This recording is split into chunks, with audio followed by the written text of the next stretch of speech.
four good things that you can be thinking about as you're working on this. I don't know if I need to say too much about the organization of the proposal. I think what you read last week goes over the organization really well.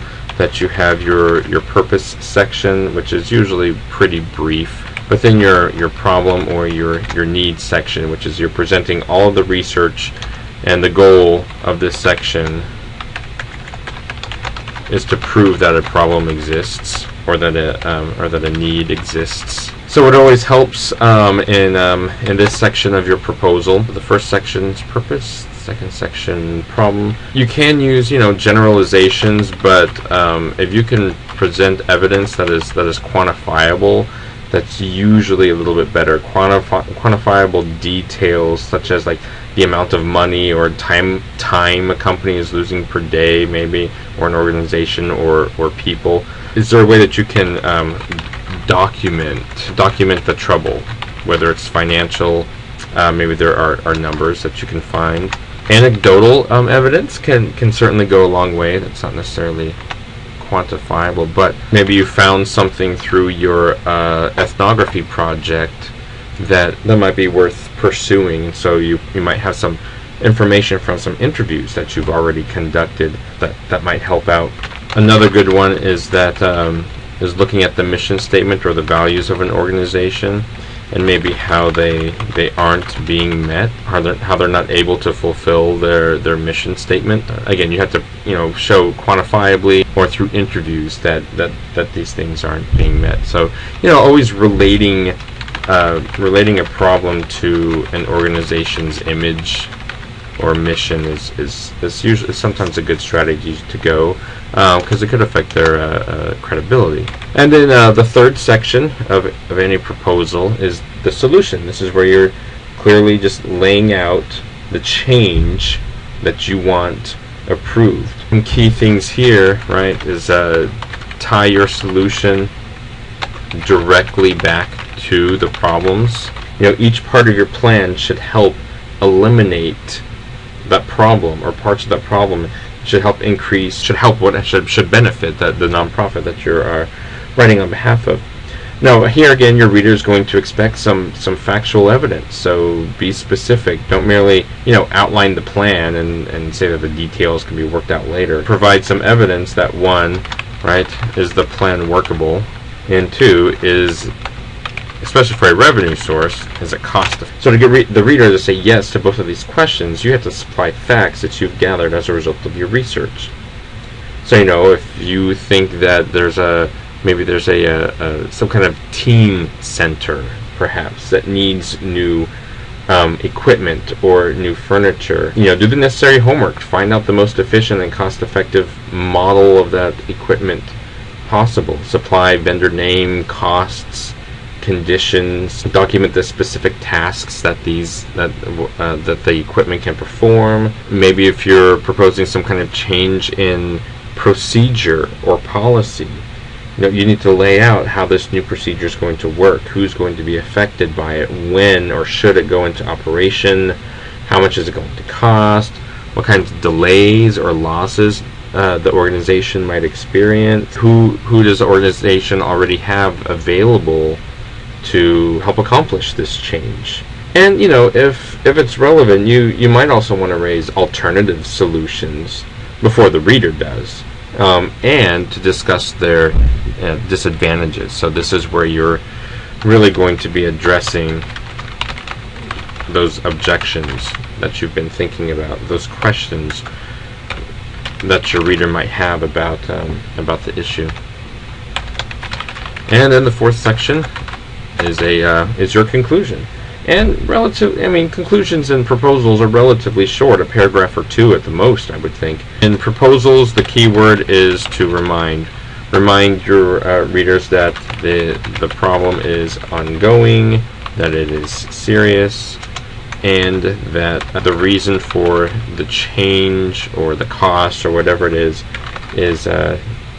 justified and beneficial. Those are some really good key words right there. It's justified, it's significant, official. And then you might also want to lay out exactly what kind of action needs to be taken.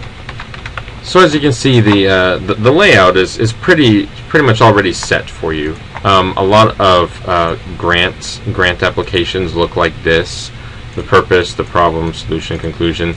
Do note that either every revenue source, every organization, every grant awarding organization, they're going to have their own different format. They're going to be looking for very specific things. So what we're going over in this class are like the general strategies that you're going to need for any kind of proposal or there we go, or grant writing. All of them are going to ask for an explanation of the need and supporting that need or that problem, and all of them are going to ask you exactly what are you proposing. You know, what is the solution, and of course how much is it going to cost. All proposals, all grants need those two things. Now there might be some specific things along the way that they want, and that's something that a couple of those websites in the assignment can help you figure out once you do this in your professional career or in your academic career later on. So what will help, the first step in your research, I think what will help is to find your nonprofit organization and then locate their mission, statement of their values, and that's how you can tell whether the need that you identified will match this nonprofit organization. So I'm just going to go ahead and just look up Alaska. This is GuideStar to all the nonprofit organizations in the country. There's a link in the assignment description on Blackboard right here. GuideStar, the National Database of Nonprofit Organizations. You put in Alaska and you see that there are over 7,000 nonprofit organizations in Alaska. Oh my gosh. And when you kind of scroll down, yeah, Alaska pretty much takes the cake. Alaska is per capita has more, obviously, as you can tell, has more nonprofit organizations in the state than any other state in the United States. So you have a plethora of organizations to choose from, and that's why I think this assignment is very helpful, because you get to learn about a few of these, especially as you read each other's proposal drafts in the coming weeks. You're going to learn about a whole bunch of different nonprofit organizations here. So you can click on one that you find that might, let's say you are proposing some kind of teen center in communities or in rural communities, or maybe in Anchorage, who knows. And so Alaska Community Foundation sounds like something that that you would be interested in writing on behalf of. And so you scroll down and you see a lot of kind of a summary, information about the group. And you can see that they are a philanthropic group. They're there for grant making, so they might be a revenue source also. Here's their mission statement: to encourage and nurture philanthropy through the establishment of a permanent endowment that will address current and emerging needs in Alaska communities or perpetuity.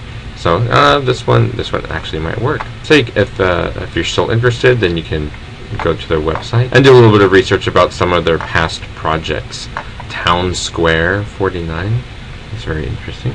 Here we go. History, mission, values. Oh, okay, so there's the mission statement right there. Their vision statement. They're in for education, empowering, leading through example. Okay, so anyway, so those are some good values that you would want to tie back to your, your solution right here. The solution that you're proposing meets this group's mission statement, their values, their vision for Alaska. So good place to start. Good place to tie in all of your work.